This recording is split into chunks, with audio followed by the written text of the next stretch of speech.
some sense because of affordability, and he's played both guard spots in the league, and so maybe they feel like, hey, that's a guy we can start him at one spot if there's an injury at another, or if they do want to start Cordell Volson still at left and there's ineffectiveness there, they can pop him over there. I don't know. It's the same with Cody Ford though. Cody Ford's basically played like every position except for center, right? Yeah. So yeah, that's they like guys that can, for better or for worse. Sometimes it works out well, sometimes it does not, but they like guys that can kind of pop all over the place. Who would you go at guard that's still out there besides like Will? So like, I think I'm at the point of sure, because I'm ruling out Jenkins. I think medicals check out, Dill's in place with Seattle. That's just how I'm looking at it. Yeah. He's gone. I don't think he's going to Cincinnati. Right. Yeah. So there's like Risner, there's Hernandez, there's my ideal at this point, let's just say Jenkins is gone because I think they're scared to death. Ice, you said this, right? You talked to Jesse James or something that said, they're kind of scared to death of the medical type of thing. So to me right now, if you're going to pivot off of that in terms of a short-term solution plus a long-term solution, you go with Reisner at left guard. Yeah. He's been a left guard mercenary guy. And then you go, I would say Scherf. Right, short-term deal. That's my guy. And then you draft a guy. Boom. You can't keep doing this. And granted, Kappa was a good player in 22, but after that injury, he was just not the same dude, right? So you can't keep doing this deal where you don't have capable guys, not only that can start, but also not having capable guys coming off the bench. In the wake of injury, this team is just, especially on the offensive line, even in their big runs, they got decimated on the offensive line. And you can't sit here and say, okay, we have a great starting offensive line. We have a solid offensive starting line, whatever. Well, 2 guys, 3 guys get hurt. And all of a sudden you're like, okay, now we're Sharping and Ford and, you can't, I mean, no offense to those guys, but you can't, if you are going to make a legitimate Super Bowl, it doesn't mean you have to have all pros sitting on the bench, but you can't, you got to have stuff to restock the cabinet if there is an injury there. Right. So exactly what Dale was saying about the D line earlier, but you're reiterating it with the O line. Injuries happen. Like Dale said, people were, when we did our mock draft, we took Deion Walker and Walter Nolan in the first couple rounds. Right.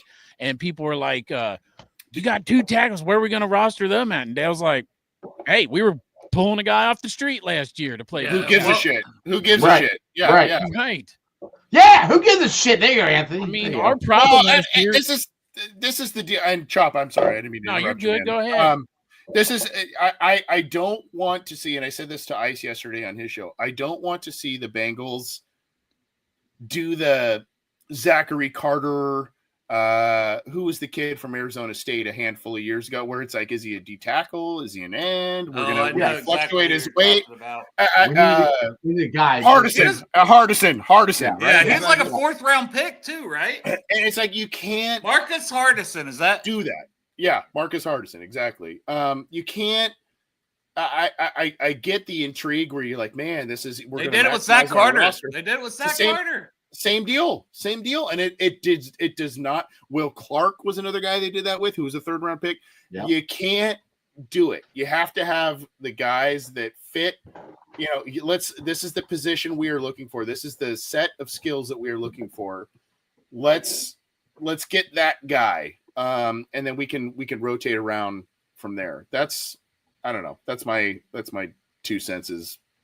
Well, I put it on the internet, so you never know what I'm doing. I was putting things out on the internet. I said we're crossing streams here, late night. Don't cross the street. Look, we got Bengals and Brews, Sports and Strawberry Ice, and AC from Cincy Jungle. Oh, but yeah, that's what is that? The lightsaber fight, right? Yeah, well, I just sent a whole bunch of links out. We'll see who joins. You put a link out too? We might have a whole bunch of people join or nobody join. We'll see what happens. Well, what about Edge, AC? Where would you go with Edge? My guess is they're done. Osai, Sample back, they're done. till the draft, and I'm not even sure how high they'll take one. I think we all think they should take one. I think pass rush is still a huge question. Yes. And that's not just edge; that's interior D line. So that's a loaded. That's both, but I worry that the Bengals get in this familiar comfort zone that they've gone to with things where they get a little overconfident in what they have in the building. And they say, "Well, we have." Kirkland would be one. That would be one. We like what we have, and we feel that. I think a little bit of the mindset on defense is, and it unfair or as fair as it may sound, I think they felt Lou was the primary reason for problems, and I think they said, you know what, Golden will fix it. Let's give more time. You know, Hubbard retired, so let's give more time. No, you can't. You can't say here's a new chef, but we're giving him no ingredients. Right. Exactly. AC, I agree with you. That's what scares me. That they think Al Golden's going to fix everything. It's like, no, he can't fix everything. It's too broke to fix everything. You got to put talent there. I mean, I agree that they might think that, and I hope to God they don't. That's what scares me, that they think that. Well, let me ask this to AC, because I don't get your opinion real often on this, but I have a theory that, like, because the draft has been, the Bengals, the defense has owned the draft for the last 3 years. They have went heavy on the defense in the top rounds, okay? But nobody, and somebody said Dax Hill. Okay, well, prove it to me. They still don't have a spot for him. He didn't play all season. He started to look good, but who have we drafted in the first couple of days of the draft in the last 3 years that has developed into a good quality player for us? I feel like the previous coaching staff that has left now was not developing these players, and I got hope for Al Golden and his team to come in, and that's what they do, man. They get these guys in from college, and they know how to work with these young men, and so I'm hoping that they can take the players that we got from rounds 1, 2, and 3 and develop. How do you develop without playing? Good question. That's another good question, dude. Yeah, and the problem not only is, okay, maybe you found someone that has shown effectiveness, but it's not consistent. So I point to Cam Taylor-Britt, right? So Cam Taylor-Britt was a guy who, man, his I guess it was his second year. You kind of felt like, holy crap, this guy's ascending to Pro Bowl level play, and then it just kind of fell off of a cliff last year. And I said this on the show I just did. I said it on Ice's show yesterday. I don't know what Joseph Osai meant in his press conference about we tune things out until the final 5 weeks of the year. What the hell does that mean? I don't know what that is an indictment of, direct or indirect, but that is a crazy telling statement. Yeah, we saw that yesterday. That's I don't know. I don't know how to take that. I also want to be like AC. Sorry, Jeff, but I got my lights off and stuff. I figured that. So I should. I'll tell her. I made the mistake of doing these because I got kicked in my garage because of my kids. They're great. But I have these. I replaced these fluorescent tubes in this one light fixture thing here. And they basically click on for about an hour, and then they automatically click off. Let's turn off. Yeah, so I'm letting them recharge, and then you can. No, but I like the vibe. It's nighttime. It's late night. It's 10 o'clock. And it's like what, 7 out there, Anthony? Like you still got sun shining in. Hey, well, this week sucked. It was all rain, but yeah, today was nice.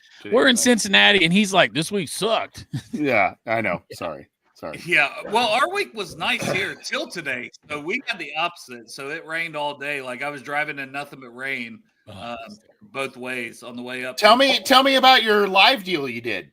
Hey, first time. I think it was terrible for the people listening online, but we had a good time. It was Jeff's fault. I mean, but it was also Jeff's thing that he came and helped set up for no reason with all his equipment that we didn't have. It was terrible. It's a goal. It's a goal of mine, man, to go to a Cincy venue and do a live show. Everybody at the venue could hear everything. The problem was I didn't tell them to mute the computer mic. So when they were talking to these mics, it was reverberating. So it sounded like an echo. My God. Lesson, come to the live show. Lesson learned. Well, dumbass here has done live shows and should have freaking known that, but I didn't. You wanted us to fail. AC. Next time, put it this way: next time you come in town, we'll do a live show somewhere. Okay? You tell me. Will you tell me when you're coming in town, and I'll set it up. I'll find somewhere. Well, you do one every week before the game, so yeah. Anytime he's coming to a game in Cincinnati. Yeah, that's true. You do one every week before the game. I did this year. We'll see what happens next year. Oh, okay. That's not. I don't have my season tickets anymore, so I'm upset. And it's not because I'm mad about the team. It was literally like my tickets had doubled in the last 4 years. And once again, I'm a teacher. I can't. He's a teacher. I ain't got the money to keep paying when those tickets double. And driving 2 hours each way, like it just added up, So like the reason I didn't get mine, because that's what it's like. Oh, you hate the Bengals? No, I don't hate the Bengals. I just can't. I can't afford it. It's expensive. Yeah, it's life. It's life. So expensive. And Cincinnati's supposed to be one of the cheapest games to go to, and it's still expensive. So expensive, man. Nobody even goes to SoFi, right? And I looked up tickets for when the Bengals were there last year. It was ridiculous, like $300-400 for horrible seats. I experienced that. Oh, expensive. You went to that game, huh? I did go to that game. Yeah, I almost left it. I almost left at halftime. But you can't though. I can't leave. Like I pay so much money. I'm like, fuck it, I'm staying. Oh, dude, I know. There was a. And I had my kids with me and stuff, and I'm just like, right. AC's like, yelling into my hands. Yeah. I'm west side of Cincinnati. I'm like, kids right next to me. I'm like, God damn son of a bitch. I look like Derek right now, by the way. Like I look like the white. I'm like Casper White. You're very pale. You're very pale.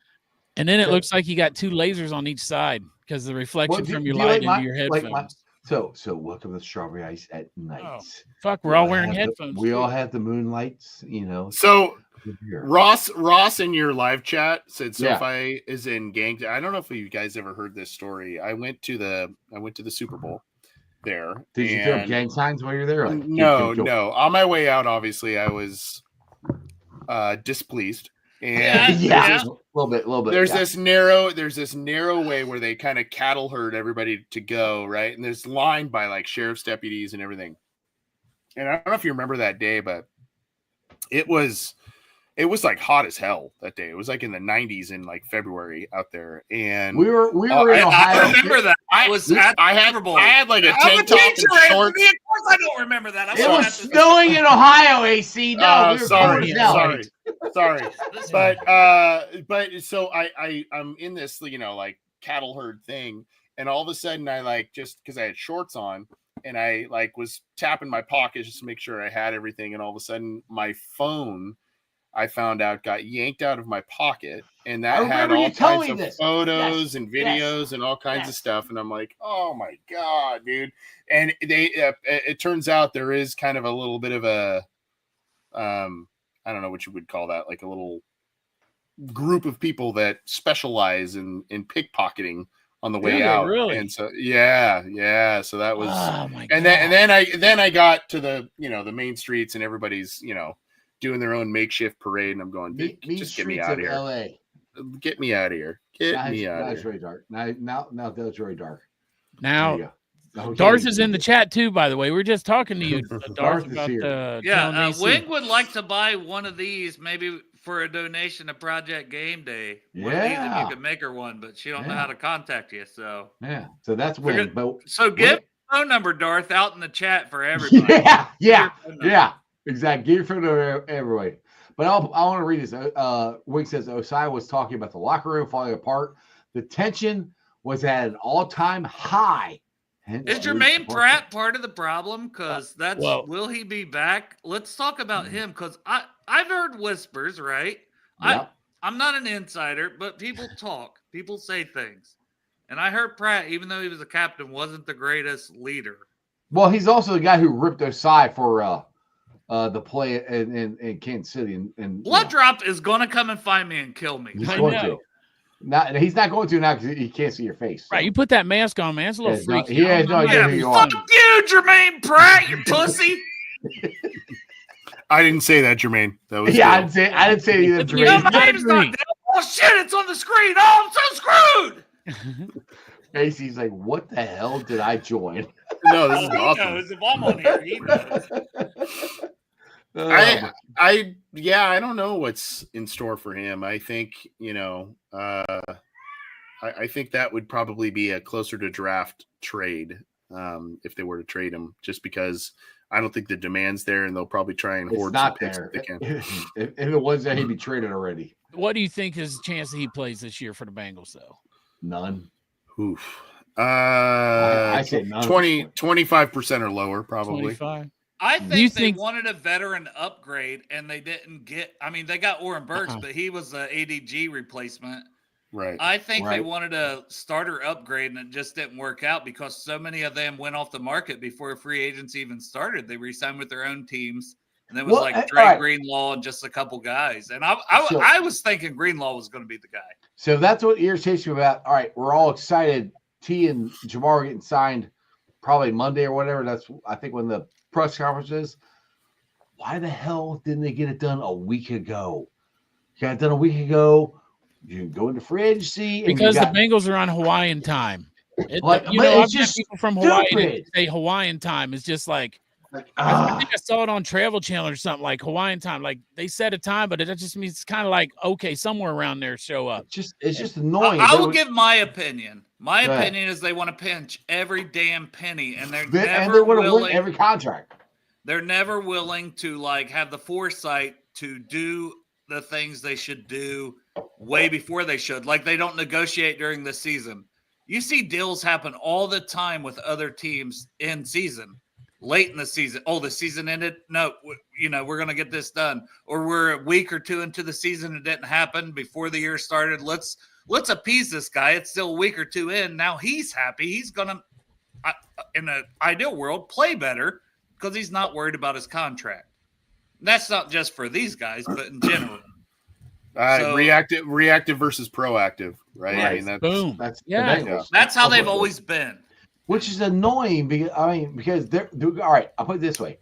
So I think maybe some Tori said that. I can't remember who told me this, but in 2020 and 2021, the salary cap was lower. So the Bengals had more money. So they were more proactive and they signed a whole bunch of guys, which is great. That's where all like, oh, the Bengals are changing. Well, the salary cap went up and they kind of went back. Bamboozled. Yeah. And I'm like, when somebody told me that, I'm like, shit. I'm like, yeah, and that's also like when you have a rookie contract too, and you don't, can you make it work? Yeah. Well, you know what? AC was about to say something there. So no, the floor goes up also with this when the salary cap goes up. But yeah, I mean now because you're not on those rookie deals anymore that you mentioned, I think it's like okay, now we're going to crawl back into the shell a little bit.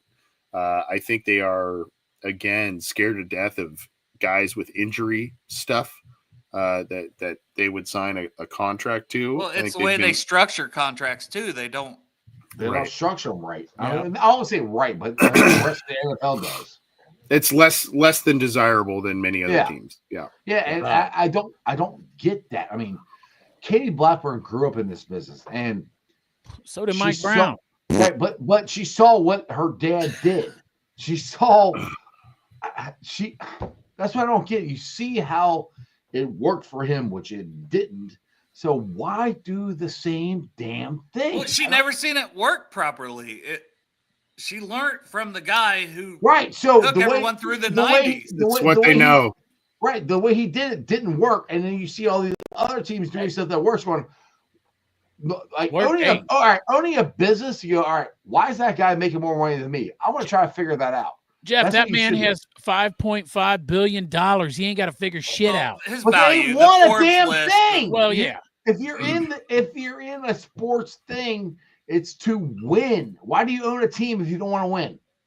I don't understand that. They own a team because now they're on the Forbes list. There you go. I think they want to win. I don't think they have the right methods of how. Right. If you ask Mike, if you ask Mike Brown wants to win championships. He wants to live up to his father's name and all that kind of stuff. I just don't think that, their methods are outdated. Their methods are And then also, I don't know what the NFLPA, that report card thing about treatment of families and, poor grades and that aspect. I don't know what that does to outside free agents, if anything, but I don't know. They're just slow. If the money was right, it would do nothing. Right. That's true. Yeah. And the salary cap's going to go way up when they switch over to 18 games. It's going to take a huge jump. For 3 years, they've had the same family problem on that part, Anthony. Yeah. And it's little things too. Like we see it leaving games. The family's under a tent and it's raining. It's a tent and they're huddled in there like, I don't know, like cattle, It's just like, it's a small area. It's very odd and weird. And, and then there's other things of just like having a play. And people are like, well, I don't get daycare for my child when I go to work. And it's like, yeah, but 30 other teams do this, or 31 other teams do this. It's there actually are a lot of bigger businesses do offer free daycare. So this is not uncommon. And that's a big business. Right. Yeah. It gets frustrating when you see some of the areas, and granted, they've made strides, right, in certain areas, but it gets frustrating when you see that some of the other. They have, but there are still some bare minimum things where you, like what Dale just mentioned, like, it's like, that's a no-brainer. If you want to be a first-class organization, act like a first-class organization. Yeah, most places would have a place for the family to be in a suite in a warm area, serving them food and drinks after the game, and instead they're out there in the cold waiting to see their kids. Jim Breach said Jim Breach buys his ticket to every game to go to the Bengals. And he's the leading all-time scorer. Yeah, that's right. Jim Breach has to buy a ticket. Right. Look, I worked with a guy named Ronnie Dixon who played back in the fucking day, not for the Bengals, but one of the teams he played for was the Browns. When I say the name Ronnie Dixon, does anybody know who that is? No. Hell no. I do. It's Ronnie Dixon. But I'll tell you what, he told me if he goes to Cleveland, they let him right in and put him in a suite, let him watch a game because he played there. This is what we're talking about. Jim Breach, leading scorer for the Bengals, all-time leading scorer, has to buy a ticket to every game. Well, they need Ronnie Dixon. No offense to you, Ron Dixon. He's a big motherfucker. He played. I think Corey talked about this, or maybe it was Willie Anderson. I don't know. Corey's got to buy tickets. I mean, there's some people that will talk about this though. Like Cap gave Corey his ticket to get in for the. Years ago. I think it was Willie. Like they should hire a guy that just does stuff for the players that played in your organization to do things for them and set that up and have them in more. They already had that guy. His name's Eric Ball, and he works for them. That should be him. And what did Eric Ball experience in his time with the Bengals? Right, exactly. Right. I mean, he was there in the 80s and the early 90s, and these are people that you respect, and they're smart people, but they know what they know, right? I mean, they operate under a certain set of parameters and a certain set. I mean, you create a culture in a business, an organization, anything like that, and it just kind of perpetuates until you have someone in there with a new voice or new whatever, and it changes. But some things have changed, other things have not, and I don't know. I don't know what it's going to take for them to just make the wholesale changes. But what you just said reminded me of something. Hold on. Wade wants to know: are we ever happy? Yes, we could be. Yeah. It wouldn't take much. No, I'm never happy. No. I want a guard. I promise if we get a Super Bowl, I'll be happy. If we get a Super Bowl, I'll be happy. Give me two guards. I'll be ecstatic, dude. I'll two guards. Can make it was. We weren't asking for a lot. Like, we were like, we need to upgrade the pass rush and we need a competent guard or two before you go into the draft. Like, plus keep your stars. So we've had very minimal on any of those fronts. I mean, because at this point, we still haven't kept the stars.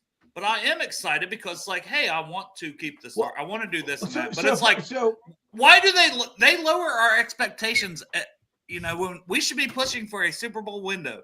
We should be getting Two starting guards, Jeff. Two. The Chiefs went to AFC Championship game 7 years in a row. We went twice. We have Jackpot Joey, who is as good or better than Patrick Mahomes. We should be up there with them. That's what and the thing is, like I said, when we went to the Super Bowl and the AFC Championship game back-to-back years, the fans' expectation raised. I don't care what happened or what the Bengals care. Our expectations have been raised. The Chiefs fans thought we'd be back there the next year. I was there, and they were like, "All right, I'll see you next year." I said, "All right, cool," and we weren't. We hadn't been there 2 years, so we're trying to get a special guest and special guest. Yeah, Reed, come here. They're asking for you. Just come. Come on, Reed. Come on, Reed. Come on, Reed. Regan. This is Regan. Regan, what's up? Who day, Regan? Or you can say, okay, he's being shy. Hijacking the show. Sorry. I'm not trying to. I'm just trying to look for the pizza. Oh, you're looking for frozen pizza. Awesome. Me too. Yeah, he wasn't trying to hijack the show. I was trying to get him to give us a who day. Smart kid. He knows where the frozen pizza is. Well, yeah. maybe you told him not to be a Bengals fan. You're like, come on, I've lived this. I've been imparting it, and I regret it every day. But no. No, I mean, look, people are saying you guys complain, you guys do all this, and look, man, I mean, until it works, right? Once it works, there's not going to be complaints. Well, at the same time, they say we're complaining. I got goddamn thousands of dollars of fucking Bengal shit all over these walls. I'm supporting the team, and I love them. The thing is, they gave us that carrot. They gave us the carrot of the AFC Championship game, the Super Bowl, and they gave us a carrot. Joe Burrow gave us that carrot. To be fair, true. But the Bengals backed it up by signing those free agents. They did. They signed how many free agents? That's fair. On all the Cheetos, the Mike Hilton, yes, all those, the Larry O, the BJ Hill trade. So, they did a lot of really good things. They did a lot of really good stuff. So we're like, all right, cool, let's go. All right, then we're like, a championship team. And I think we all have publicly applauded them. Yes, doing absolutely. Those are great moves. Let me say this, Jeff, because this is the point I was going to make earlier when Anthony was talking about how a fresh face comes in and sees new things. Well, I credit to Elise Jesse, because I was watching the Sick podcast the other day, and she was talking about it feels like the same thing as when Marvin Lewis came in. The Bengals were kind of like, here, take this and do what you want. And for 3 years, they let Marvin just do what he wanted and kind of ran it and tried to change everything. And then they pulled it back. Yep. And it kind of feels like Zach Taylor comes in and he does all his things. And this is including that free agency where we got these good guys that you're all talking about. Mm-hmm. Now the Bengals are coming back in and taking a hold of it again from Zach Taylor. What do you think about that theory? I don't disagree with that, because that's what it feels like. I mean, that's definitely feels. Like how can you go from back-to-back years to AFC Championship game and Super Bowl? And it's three, and this will be the third bad free agency if we're being honest. It's not a very good free. This is the worst free agency, to be honest. The worst. Well, I mean, Nick Scott, the moves they were making, were just not good. It's like, okay, you're trying to replace Jesse Bates and Dax. We don't think Dax is that guy. Nick Scott, he's that guy. DJ. We wanted Sheldon Rankins to come in here to be the Larry O to BJ Hill. Yeah, right. And instead we lost DJ Reader, and it's like, well, now you guys are the two starters. So that it makes, and I know that, the issues he had and not on the field this year, whatever, he's still a decent player. I had a good career for Sheldon Rankins, but it's just like, what are we doing? That it's like the bare minimum moves, and it's like, we will take any signing and be happy about it. This is the third straight year, and then we get in the season, and we have guys like Joe Burrow doing what he did this year. We have Jamar Chase doing what he did this year, and Trey Hendrickson doing what he did this year.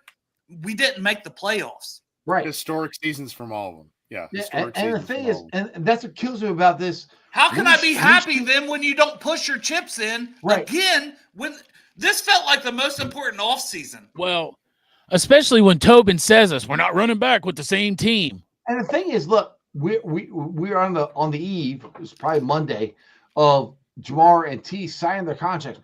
We should be ecstatic about and that. I am very happy about it. I'm very happy about it. But the part that sucks is, okay, cool, you signed them, but we expected that. We're right. You should do that. You didn't improve the team. That's where we're like, okay, we got 2 gaping holes at guard. We don't have a 3 gaping holes. We don't have a 3 tech. We don't have an edge. They're gaping holes. We don't have. They're not fixed. The past. Well, I said, what was the biggest needs coming into this free agency period and with the team we have from last year? And guard, AC, tell me if I'm wrong. It was we had terrible guard play and we needed pass rushers outside of Trey Hendrickson. Where have we improved? Yeah, it's a lot more of the same.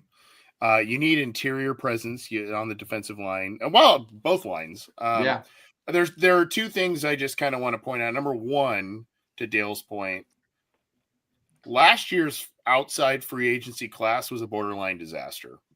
You are looking now. Geno Stone picked it up at the end of the year. Rankins gave you nothing. You're probably looking at Zach Moss not being on this team next year, and I mean it was just not good. And now what you're looking at, you mentioned Jesse Bates and DJ Reader. If you've noticed, now granted, this is a weaker free agency outside class than many others that we've seen in recent years, but you can still improve. You don't need the top guys. You it's can, not but over. They can get this done. If you've noticed, though, as opposed to when you're a AFC championship team, a Super Bowl team, etc., teams fleece your roster, and that's kind of what happened after especially after 22.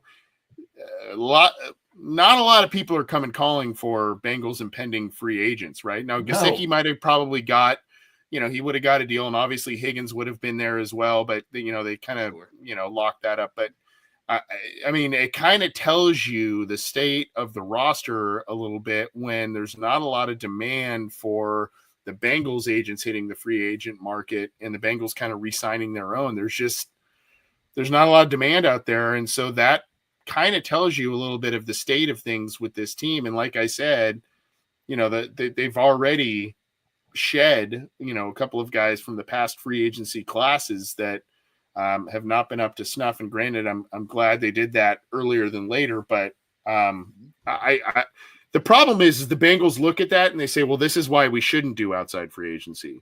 When in fact, the attitude should be, we should hit it harder. We should hit it hard and hit it harder. Yes. But more people in here. You should have signed Mekhi Becton. You should have signed Taylor Tart. And they wouldn't have broke the bank signings. No. Kevin Zeiler signed for less than $10,000. I don't think Kevin Zeiler would have come back to the Bengals. He signed for less than $10,000? Yeah. 10 mil. 1 year. Right. I think it was I 1 don't year. know the number. 10 mil. $10,000. That's 1 a huge year, difference. 8 or 9 months. I don't think. That. I do not, unless the Bengals offered him just a ridiculous contract that no one else was going to give him. I think Kevin Zeiler was done with the Bengals. For a based couple on times, right? There was rumblings he wanted to come back when he signed with Baltimore on the 3-year deal. And then I know it ended bad the first time. But the first time they didn't even offer him a deal. Exactly. And then another time they courted him a couple of years ago. I guess they lowballed him. That was according to my co-host John. I've heard that as well. Yeah, and it's like, well, he's probably like, dude, screw this. They gave me my shot in the NFL, and I'm grateful, but dude, I'm not going through this deal again. The dumb thing is, AC, they drafted him. They should have kept him. Like, that's the stupid thing. And this is where Joe Goodberry is like on point with his term of replacement cost, right? Yeah. He talks quite a bit about, and I think we've all kind of said something somewhat similar, but not maybe as poignant as he did. But it's you let a guy go because you either don't value the position or that sort of thing. You're constantly chasing it until you're chasing your tail trying to replace the guy for years, and it's like, dude, just keep him. Okay, so with that, Jesse Bates, right? Because it's a prime example. It was before he left. It was Dax Hill. And listen, I thought Dax, and I still gonna, I guess, die on that hill that Dax Hill can be a piece. He's a decent player. I didn't love the pick. I wanted George Karlaftis. He went one pick ahead. I would have traded up, but that's neither here nor there. Dale was dying when that happened. Go ahead. But with that, so you invest first round draft capital, AC. Trying to get to your point with this as well. Maybe I'm off base, but then Nick Scott, then Geno Stone, and then maybe you're going to draft Xavier Watts with pick 49. You're still trying to replace Jesse Bates now. Draft capital and money-wise. That's for what, 3-4 consecutive years now, right? I mean, all the people you named, and it's just like, man. So, you can't keep everybody. No team keeps absolutely everybody. That doesn't. But you keep your top 5 best players. When you have a star, exactly. When you have a star player, you pay them and you keep them. And even if it's not, Zeitler wasn't a star, but that was a solid player. That was a solid player. And you just kind of say, well, I mean, you didn't even offer him a contract, and not offer him a contract. Even Whitworth, Whitworth. I know he was older. Yeah. Whitworth was like a franchise cornerstone. Yeah. I mean, the dumb thing is, all right, we got to get happy, right? Because people said we were too negative, and then we doubled down. Hey, we're signing T and Jamar. So I'll end the negativity with this. The frustrating thing is, all the stuff we keep saying, we see that. Why do they keep doing the same dumb stuff? And there's nobody that can answer this. It's just stupid. Is this how we get positive to spin? I got to tell you, is this how we get positive? Let me roll for a second. Go ahead. Roll. Is this how we get positive? So most years, and it seemed like this before he switched agents. So it would have been. T. Higgins is gone. We've lost T. Higgins. He's out the door. We've lost another top 5 talent on this team. So the fact that we are inches away or contract signing away from T. Higgins being extended along with Jamar Chase, we did not let that top 5 talent go to another team in T. Higgins. This is me trying to be positive for my guy, Wade. He's also a Portsmouth, Ohio guy. Yes. But it's is this us? Like, that's a way to spin it, right?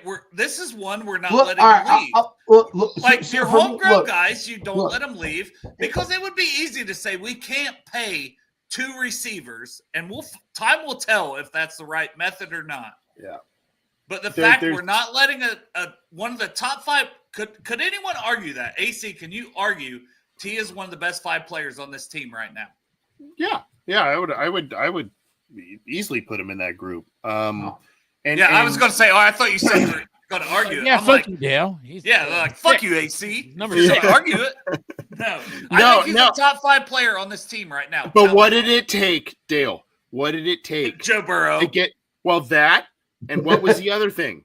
It was T. Higgins switching agents. Okay, it took a lot of pivoting for this deal to get done, and it took it partially, actually mostly, now that you bring up Joe Burrow, it took it mostly on behalf of the players to say, and all of them, by the way, all of them were polite. All of them are saying, we want to be here, and that's including Trey Hendrickson. We want to be here. I want to do switching agents of the guy that gets you all the guaranteed everybody money paid. The top guys paid. Okay, now you've got these guys saying we want to be here, and it's like, I said this for the past couple of weeks. It was a lot of the players just kind of saying politely, this is at your feet, Bengals ownership. We want to be here. We are your star players. All we want is to be paid. We will stay here and help you win. All you got to do is step up and pay the fair market share. So it took, granted, it did take the Bengals also crossing the line. But we're almost there. But we're almost there for those 2 top pieces to stay here. And then I still think Trey, that gets done, AC. Am I crazy? I do too. I do too. Right, so positive thing. P-Ron wanted to come back. Jamar wants to be here. T wants to be here. Trey wants to be here. They don't want to leave. So that's positive. Whatever Zach Taylor's doing, they don't want to leave. And they will take minimal for me to honestly push it over the threshold before the draft. It's finishing deals it's finishing deals with the top 3, right? And then it's signing like a Brandon Scherf. Yes, I know I have one starting guard before the draft. Yes, starting guard. Go ahead. Sorry. I was at one starting guard, and then go heavy in the draft. For me, you can find a guard. All right, so I'm just trying to do this before the draft. I'm trying to find my positivity before the draft, and that's. I think they will. I think they will. I do too. I do too. Yeah. The draft is full of starters for defense, so that helps. That's why I want 2 guards. But if you only get one, I don't trust them to nail the draft because they don't have the development draft guy. AC, tell them what you said yesterday. You talked to Dan Jeremiah. How many starting? Yeah, I was on a media conference call with Daniel Jeremiah, who, by the way, is just like the coolest guy of all time. Yeah. But him and Dave Brugler are the best of the best. Yeah, they're very good. He started off the call where I kind of like, whoa, it kind of like smacked me in the face. He said that this year he has 24 defensive linemen. Now that's all over the defensive line with potential starter grades in this year's class. And last year he had 12. So that's a biggie. And then he called this, obviously last year was the big, 5 quarterbacks that were drafted in the first round and all the stars and all that kind of stuff. He called this not the star-studded draft, but the starters draft. Like you get guys here that are starters that'll be effective players for you in this class. It's not, you're drafting Hall of Famers necessarily in every round type of thing. And I don't want to put words in his mouth, but that's kind of what I took from that statement is like, hey, you're a team that's in contention. You need capable starters. This is the draft class for you, not necessarily for the absolute rebuild teams that need a franchise quarterback and a franchise wide receiver and a tackle and all the. It plays into the Bengals' wheelhouse. It's almost Bengal proof. They almost cannot screw this up. Almost. But I go to this defensively self overconfidence. Is that where they look and they go, okay, well, we can score. Right, they have 6 picks, though. They have 6 I know picks. exactly. Right. I'm in agreement with it. I don't like that mindset. But again, where they're at. Yeah, I think everybody's just frustrated. And granted, I think everybody's very, very happy that T and Jamar are done to this point. Everybody's happy about that. That goes without saying. I think just to your mindset, Dale, it's like you've been to a Super Bowl, you've been to an AFC championship, and you've just missed the playoffs the last 2 years. The lack of aggression in outside free agency, the lack of aggression and seemingly trying to improve your team is frustrating. The thing is, we just need that much more. It's not, we don't need a ton. We need that much. I would love a ton. I love them to add a ton. But like you said, AC, we missed the playoffs the last 2 years by that much. I'm like, it's just a lack of urgency, but it's also, and this is, I tweeted this out 2 or 3 weeks before free agency started. I said, you know what's going to happen? We're going to have very minimal activity in free agency. And we're going to hear that they're getting their own guys done that should be done before free agency ever starts. I'm not saying I'm right, but sometimes you got to suck your dick. I was 100% right. You are. I think you are. They can't do this. They're so worried about the money and exactly having every detail of the money right because they run it as a business. This is their business. They don't have an outside business. This is their business. Right. And I'm not trying to rail on them. This is just stuff that I'm passionate about this team. I care. I see an avenue, and I will always continue to see an avenue for them to do things a little differently. But it scares the hell out of me because, like, this is the fear I didn't want. And now guess what? We're all supposed to just be so over the moon ecstatic because they did 2 of the 3 things they should have done before free agency ever started. And well before they should have been done. Yeah. Yes. And they should have been. Yeah, right. They should have been done a long time ago. They are, and to their credit, they are never in salary cap hell, right? But they are obsessed with hang the banner, as Joe Goodberry said. Hang the banner for and we know the cap is kind money. of fake, and all this stuff is nebulous. Void years, right? yeah. But I mean, guys, how many years did poor Jeff Hobson have to sell us on the rookie pool wage scale and all of these things? Well, this is why they're not going after outside free agents, because you got to have 1,500. You got to have half your cap for rookie contracts. And then as people got smarter and like, no, it doesn't cost that for these rookie wage contracts. And they kick money to the next year and all that kind of stuff. I mean, they the Eagles literally signed Josh Uche for like a 1-year deal, $2 million, and put 4 void years in it. 4 void years on a 1-year, $2 million deal. Pennies. Yeah. I mean, what are you doing? But again, positivity. Oh, we were doing positivity. That didn't work. How'd that work out? I'm sorry, man. I'm just. Hey, Wing's with you. Wing is with you. I mean, listen. I still see the avenue. It's just. Well, I don't know what we're doing here. Here we are, right? The first week of free agency is over. It's over. It's over. If they come back with 2 guards, I'm okay. I'm okay. If they come out with 2 guards, I'm okay. I'm like Dale said, they're not giving me what I want, so now I'll just be happy with 1. I wanted 2, but they're going to make me feel good by giving me 1. Where did the pass rush improve? To go back to the biggest needs was interior D-line pass rusher and edge pass rusher opposite of Trey. Listen to me. And I'm not letting them off the hook. I'm not letting them off the hook. They get 1 guard, I'll be okay. I'm not going to be happy. They need 2. I'm okay with going to the draft and drafting strictly defense. That's fine.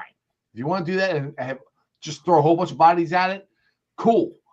Because we can score 40 points. We're praying Al Golden will play him. Well, we know what the offense can do. If you put 2 guards there that'll protect Joe, and then Chase Brown can actually run the ball, that'd be great. And we score 40 points, and we got to outscore everybody and hope the defense comes around with a whole bunch of rookies. Fine. But fix one side. Fix that part. Give me 2 guards. If you don't give me 2 guards right now at this point, I'm not going to be happy. If you get 1, I'm like, all right, that's cool. But that doesn't solve the problem. I want to go back to something Chop said a little while ago with, the Marvin Lewis early years and that sort of thing. I think the mirror image that you're seeing.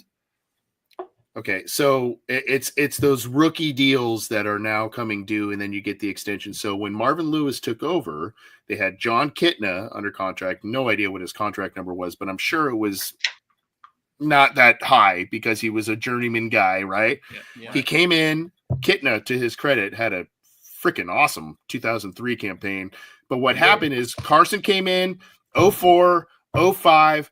05, it was like, this is the next guy. Right, this is the next guy, and then they repaid Willie, they extended Chad, they extended TJ, they did all these things, and so that caused them to kind of reel back in on outside free agency because it's like we got now, right or wrong, I think that's what caused them to kind of reel in on outside free agency. You are now seeing when the Bengals drafted Joe Burrow, T. Higgins, Jamar Chase, they had all those guys on the rookie deals in those first couple of years that did not impact the cap, the cash, all that kind of stuff.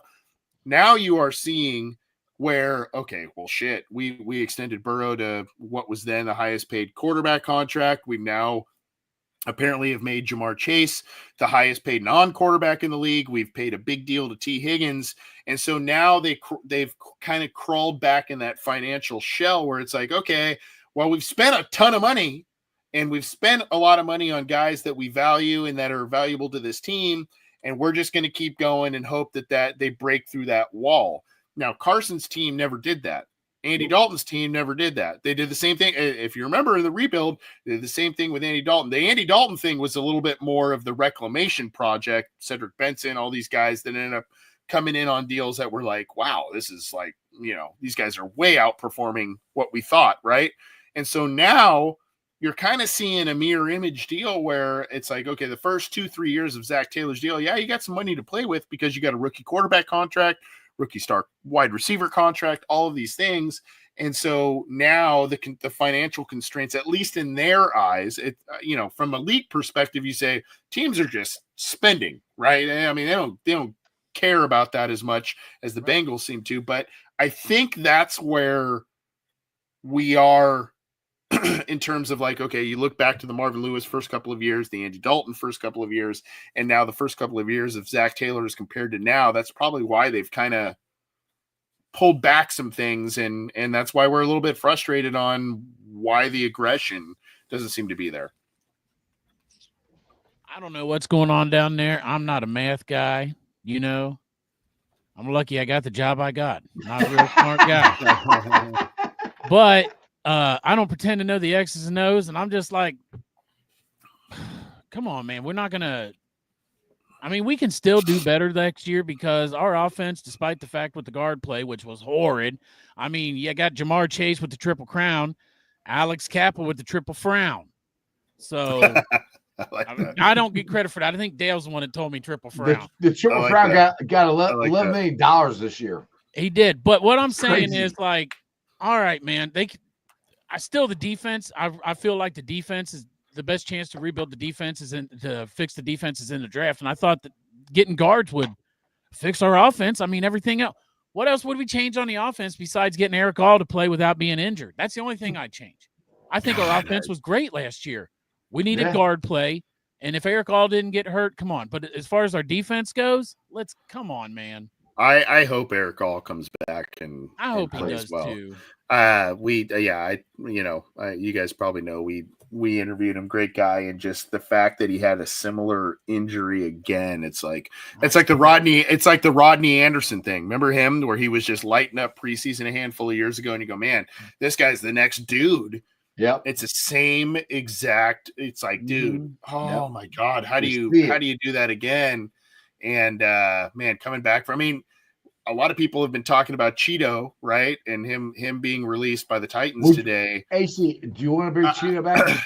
If it's a team friendly deal, I wouldn't be opposed. That's where I'm at. Yeah. I mean, unfortunately, same deal, dude. Like when the Bengals signed him, I think he had some injury stuff, but he came in and played well for the Bengals, and then for 2.5 years, I think, and then he got hurt in that 23 season, which hurt them. And then I don't think he was the same last year. And that Titans team was horrible.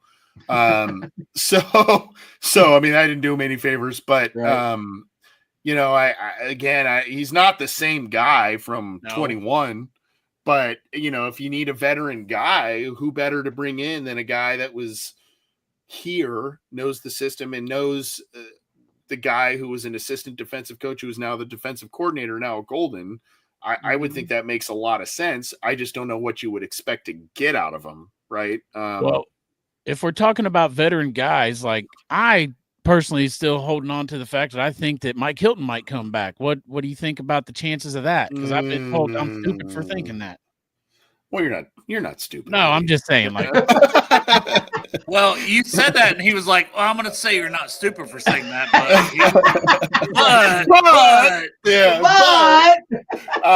no, I don't know if that's where that bridge is between those two. I think Hilton would come back, but I don't know. I think the Bengals have other priorities, and maybe just because of all of the capital they have spent, namely in the draft at the cornerback position / defensive back position, I think they need to know what they get out of Dax Hill. And I mean, I told Ice this yesterday. It's like that poor guy, between coaching changes, position changes, injuries, all that. It's like, God, he's never had a fair shake. Right. $13 million. I think it's $13 million for his 5th-year option. The decision will have to be made before this season starts. That's how it works. So that's a biggie. That's a big decision. Well, I said I would do it just because I still don't know what he is, but we saw flashes at safety. We saw it at outside corner, and I always thought his best position, and this is from a draft perspective, slot. That's what he did at Michigan. He was a slot corner. Who you guys are replacing? That's the thing. Well, somebody in your chat earlier said that they thought that they saw that his healing process wasn't going great. Yeah, Wing Esther keeps saying that. Yeah. So what's the deal? I haven't heard anything about Dax not healing up right. I haven't either. So I don't know if someone's got an inside track on that or not. But I mean, the other thing that would play into it. Though. Yeah. I mean, two of his first 4 seasons have been cut short by injury, right? Yeah. Right. So it's like, man, and you're talking about, like you said, Dale, a pretty big 5th-year option for a guy, and it's guaranteed. Like it's all guaranteed. Yep. So that's a hard pill to swallow, but you also have to know. For Dax B? $13 million. 13. It's like 13. It might be 13. I mean, if he plays and he plays like he did at the beginning of the season last year, okay. Dude, he looks awesome. But there's other people, and they're not wrong. So that if he is going to be the slot corner, and that's a role for him, that's the top of the market money. That's the guy the Colts guy gets. Right. Well, and just along somewhat similar lines, just to kind of bring something back positive to the table, I think with the wide receiver signings, Higgins and Chase, the Bengals cut a lot of cap space, and obviously you got to get the figures in and everything. But between Higgins potentially playing on that fully guaranteed, almost close to $29 million, 26, yeah, and then like you said, Dale, a fully guaranteed 5th-year option that was 21.8 for Chase. So the Bengals. But do you trust them not to? But do you trust them not to structure T's 26 if he's getting 28 AAV? Like, I know there's ways to do it, but do I trust the Bengals not to front load and take the biggest cap hit they can take? Well, they'll front load. They'll front load. Yeah. I think they'll front load, but especially with a guy like T because of the injury stuff, right? I think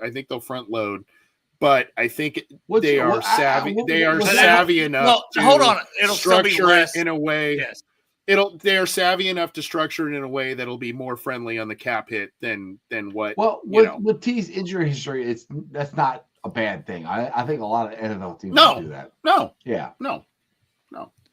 Well, also he's probably going to have a lot of per game basis for his contract. X amount for games played. I might be incentive heavy. Yeah. Yes. Yeah. At the end of the day, what's going to get reported? The top max value he can reach. But then when you break it all down, it's always a different number. That's league wide. That happens constantly. I mean, as far as that last comment about T getting 3 years, I hope he gets 4. I think it'll be 3. I think it'll be 3. If they sign him for, I think Jamar will be 4 and he'll be 3. That's my guess, but maybe I'm wrong. AC. I say if it's 4, it might be a void deal. The 4th year might be a void thing. I mean, that 4th year for T, if he's healthy, those cheap as shit. If you get him on it now, and Jamar, God, by then we might be playing 18 games in the caps. We'll be playing 18 games. That's how I know the NFL doesn't give a shit. They're gonna more money. 2 bye weeks, though, is what the players are going to have to fight. Burrow's one of the brought, which I don't blame them. Yeah, duh. You think if they do that, though, these top players are going to hold out since they got to play a whole nother game, like adjust my salary now? I don't know. I mean, that can create a lot of if you're I don't know. I'm like, that's a good point. Pork chop, the guy in that pork chop. Like if you're Jamar Chase and you're making $41 million a year, and then all of a sudden you got to play a whole nother game. I deserve. And your percentage went down because the revenue goes up. And I'm like, do you that contract was for 17 games. Now we got 18. Well, even in regards to that, there's a lot of funny money and a lot of things that happen, like the Myles Garrett contract. So now he's under contract for 6 years. He's not seeing that either way is one of the first things I said. Like Chase will probably see his. Myles Garrett isn't because Cleveland will either be good and he'll want another raise because there's another top of the market guy. Because if Cleveland is good, he's going to be big part of it. Because like he has been, he's the best edge player in the NFL. I have no hesitation saying that. Yeah, so it's not even close to me. TJ Watt, even Trey, all these other guys, Max Crosby. No, you're not Myles. Trey Hendrickson is great at what he does. He does. Myles Garrett can do everything. Yeah. Well, he's a more well-rounded. Yeah. But also, if Cleveland is bad, Myles Garrett is going to want out, and they're going to have to pay him again to stay. Is he? Because he just took more money to stay. So, but that's what I'm saying. He won't see that. Contract he was under contract. I got you. He was under contract. Dale's just saying that he'll do it again. Yes, one way or the other, he's going to want to raise at some point, unless his play falls off and he can't play no more. That's it. And he's still going to have a big guaranteed amount of money he gets. That's why these players have to do what they have to do. That part of it for them, from their standpoint. All right. Well, at this point, we've been on for almost 2 hours. AC. I know. I'm. What's earlier? It's even nighttime in California now. Yeah. I was going to say I'm ready to keep rolling, man. The Browns just now hitting. Well, we can keep going. Dale's had some bumps. He's had some bumps. I mean, I had like a 6-hour break. I had a 6-hour alcohol break. Hey, if you guys want to keep going, that's fine. I was going to say we could do this, not live, but we keep talking. I don't care. Tell me, you guys, just real quick. Tell me, you guys saw that Gillis skit on SNL with a couple of beers and then a couple of beers. Bump. Oh yeah, need a bump. Did you see the Bengals things that people were putting out like that? No. Oh yeah, somebody put need a bump, and they had the little Bengals symbol on the key for the packaging. That's so good. Yeah. Oh man, that's good. Well, did you see my? Of course, hold on, let me show you, Anthony. I don't know if you've seen my off-season emoji that I made for our free agency. Oh God. So we have. Yeah. Also, Chop. You should bring up the cheers, Chop Shop. But yeah. I don't. AC has probably never seen "Make Bengals Great Again" shirt. Oh my God! Pull that up in a you can share the screen. Jeff can pull it up. Oh, well, I do have. Oh, you got the AC shirt. Won't wear this one. Oh wow! Oh wow! I'm talking the make Bengals Great Again shirt on the Chop Shop is exactly. Elite shirt. He's like AC's mind's blown. Like holy I have two Mike Clown shirts. But listen, I can't. Hold on, Jeff. We had this conversation. You're like, why are you hating on Mike Brown? He's not doing all this. I'm like, trust me. I think Katie and Troy are the biggest clowns. Yeah. Well, yeah. Oh yeah. Well, okay. I like AC's answer there. Chop's looking for his. I was just going to tell him to pull up the Chop Shop. I know. 513.myshopify.com. Right, he can bring it up, and I can show her there if he bring it up on the screen. I know. He totally felt it what I was telling him to do. Now he's but he wandering around in the dark. I can't find that goddamn fucker. I heard you though. Let me see if bring it up. I can let's see. Pull it up. I'll AC, plug your stuff too. Like as Chop's bringing this up. Yeah. Because I know nobody hardly knows you. Like you're blessed to be on with Bengals and Sports of Strawberry Ice. This is the Godfather. Okay, this is the originator. Who is this guy? The Godfather. I don't even know this guy. Cosenza. He hasn't been on my show for like a year. I would love to be back on. I want shows forever. Longer than I have. You know why AC hasn't been on my show? Because we've been doing Mondays and Fridays at 3:30 p.m. Eastern Standard Time. Well, so here's the deal. I love coming on and having maybe a drink or two with you guys and that sort of thing. And I'm like, well, shit, man, I can't come on at 2:30 in the afternoon. Go pick up my, have a drink with you, and go pick up my kid from school and all that shit. So it's I don't even like. Hey, you want a beer? No. But regardless, I would love to be on more. I'd love to do more. I know we've done some stuff with the draft, like a little roundtable thing. So hopefully we can do that again. Oh yeah, hey, if you want to pop in, I'll send you the link because. So we've got the project. You got your draft guide this year? Where's your draft guide? Oh God, yeah, he does. You gotta message me your email again. Okay. Well, like I said, I'll publish it on the site and do all kinds of stuff. Holy moly! Holy moly! Oh my God! Jeff, how have you not bought this shirt? I don't know. It's like Chop's best work. Oh my goodness, that is awesome. That's unreal. Have you guys ever met Mike Brown? No. As if I'm on first name basis. Hell no. We haven't met him. Never met Mike. AC's like, have you guys ever met Mr. Brown?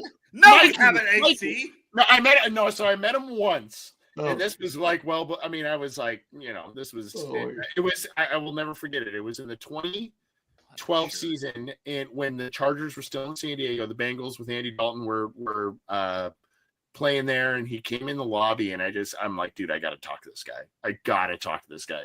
And he was like, oh, hey. And I will never forget the conversation. It was real brief, but I just said, hey, because they were, or maybe that was 2013. Because it was the same year they played the Chargers in the playoffs and lost, if you remember that one. Yeah. Oh God. Yeah, I remember that. And I said, hey, congratulations on all the success of late. And he's all, of late is the operative term, isn't it? And I was like, what? Okay. I was like, oh, it was the year James Harrison was on the team. Oh my God. Was that 13? And so, because I saw him too, and I'm like, that guy's arms are absolute sequoia tree trunks. They're ginormous. Unbelievable. Oh my God, it's unbelievable. And so I said, and he's all, oh, so did you play football? I'm like, well, I mean, like a little bit, not anything. He's all, oh, you're husky. He called me husky. And I was like, well, my ego just got totally deflated here. And then he pulled an Andre Smith on He told Andre Smith he was a fat fuck, basically. And he's like, you're also a fat husky little boy. Husky. He said, you're a husky little fella, and he poked his belly and said, give me the Pillsbury Doughboy set. I had to go to the hotel room for a couple minutes and cool off. God damn. Mike Brown's a savage. You're husky. You're what he told me. I can't imagine what Mike Brown would say. I'm like, I know I'm a couple beers deep, Mike. Oh, dude. God damn, good thing I haven't met him. Jesus. Yeah, exactly. AC. Ruthless. I mean, just boom, just cut to it. Yeah, That's the best story of all time. AC, he would call me fat as hell if he saw me. You've seen me. I'm not the skinniest guy around. You're way better shape than I am. Oh my God. No.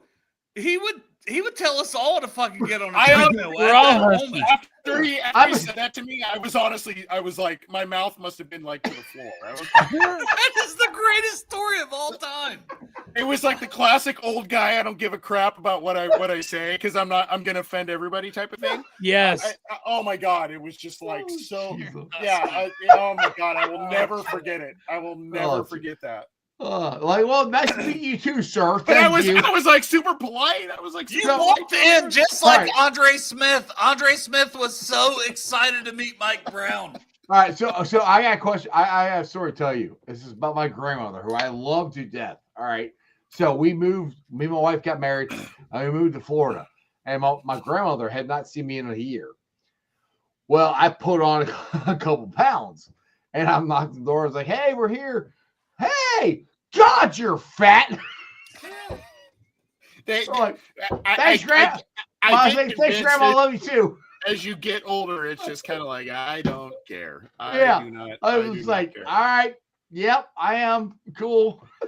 That is an insane. Like, you were so excited. And Andre Smith and Anthony Cosenza have no similarities in body type. Anthony Cosenza is pretty slender fella. Right. Like, I say this because I'm fat. He can say it to me. He cannot say it to AC. AC is tall. Right.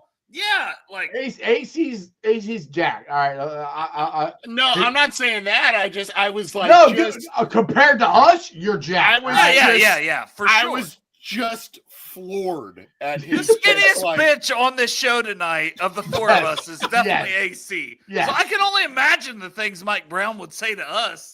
Right, you dumbasses. You want a donut, fatty? The answer is yes. Overall, he was insanely nice, polite.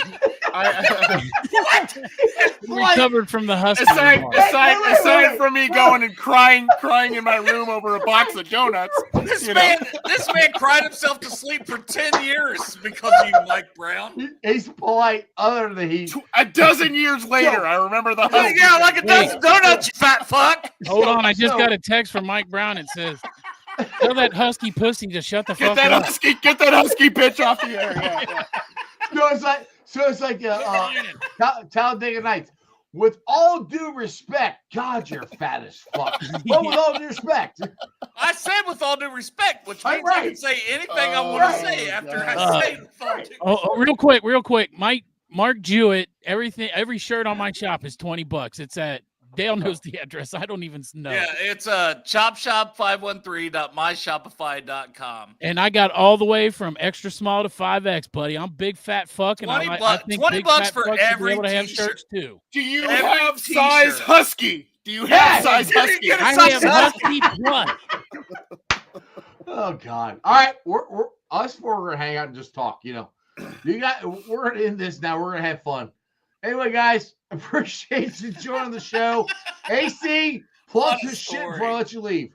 Orange and Black Insider, Cincy Jungle.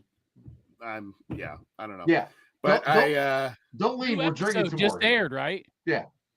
We were just on, just me. I was doing a nice monologue. John the Brain Sheeran just left this bullshit. It's all right. He was, I think he was enjoying some of the St. Patty's Day festivities in downtown Cincy, which is awesome. John brings him in. He's a sharp dude, and we have some fun. And Mike would probably also call him Husky. Yeah, maybe. And John's skinny as hell. I know. John. That's what I'm saying. He would still call him Husky. Husky in the brain. Oh my God, Husky in the brain. Oh my God, Chris. Oh my God.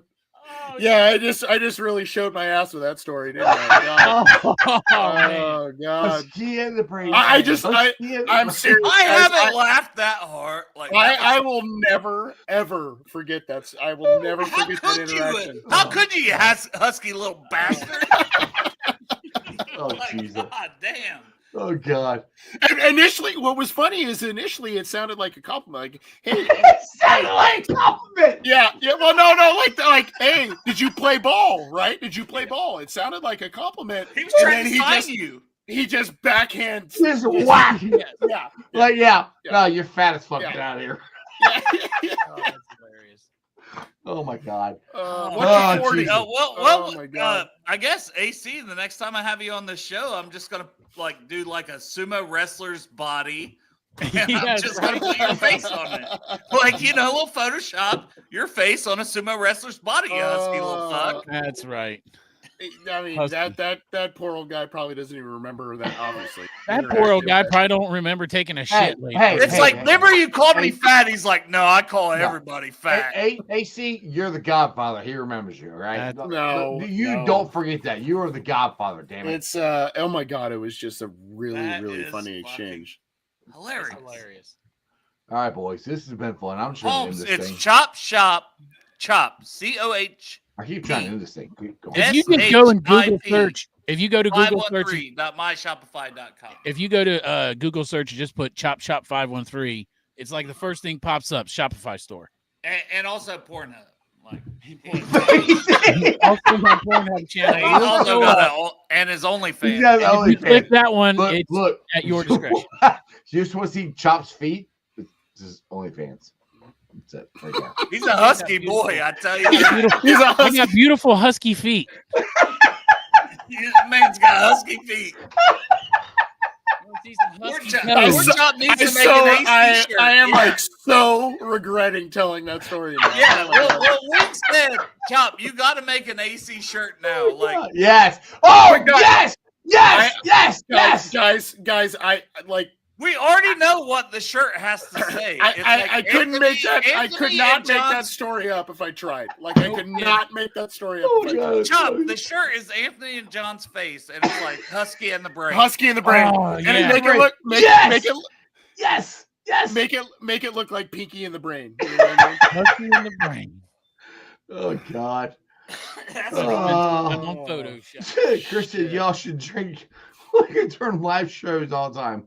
We used to. Yeah, go watch Belly Up to the Bar. Yeah, Belly Up to the Bar. Go watch the Bengals and Brews After Darks. Yeah, or any of the story Ice After Dark. Yeah. All right, I'm going to end this thing. We're all going to hang out. I'll see you guys later.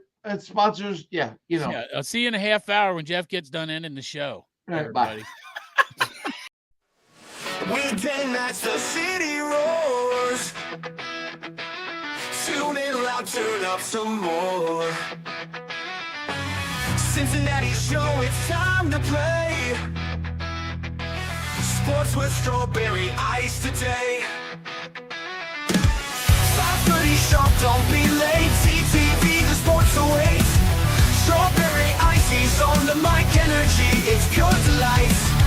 Every touchdown, every goal. Feel the pulse, it's in your soul. Cincinnati heartbeats strong. Strawberry ice will lead the throng. Every touchdown, every goal. Feel the pulse, it's in your soul. Cincinnati heartbeats strong. Strawberry ice will lead the throng. Feel the crowd, it's electric now. Shouting loud, they all know how. CTV got what we crave. Sports with ice, it's waves and waves. Tigers strike and Bengals roar. Every game we want some more. Tune it in and feel the thrill. Strawberry ice, he's giving chills. 5:30 sharp, don't be late. TTV, the sports awaits. Strawberry ice, he's on the mic, energy, it's pure delight.